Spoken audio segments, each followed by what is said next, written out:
आज कित्येक मुलं डिग्री घेऊन घरी बसलेले आहेत. मग त्या मुलांनी IT या क्षेत्राकडे का वळलं पाहिजे? बरेच लोक येतात माझ्याकडं काउन्सिलिंगसाठी. बऱ्याच वेळा त्यांचे प्रश्न असतात की आमच्याकडे डिग्री मॅम, आणि डिग्रीवरती आम्हाला डायरेक्ट जॉब द्या.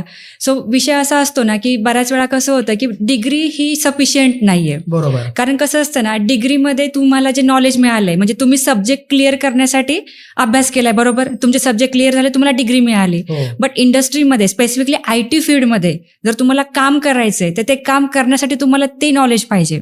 म्हणजे कोडिंग यायला पाहिजे, प्रोजेक्ट्स माहिती पाहिजे, त्यानंतर तुम्हाला असाइनमेंट्स प्रॉपरली यायला पाहिजे, भरपूर गोष्टी सॉफ्ट. कारण कॉलेजमध्ये आपलं टार्गेट असतं की आपल्याला विषय क्लिअर करायचे.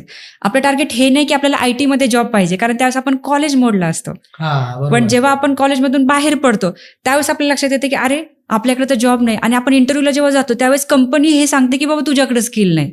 सो महत्वाचा मुद्दा काय आहे की डिग्री असून पण जॉब्स नाहीत, ह्याचं मेन कारण हे की आपल्याकडे ते स्किल नाही. सो मी काय रिकमेंड करेल की आपण डिग्री नंतर बसून न राहता स्किलकडं शिफ्ट केलं पाहिजे, अट्रॅक्ट केलं पाहिजे, आणि आपण ते शिकण्यावरती फोकस केला पाहिजे.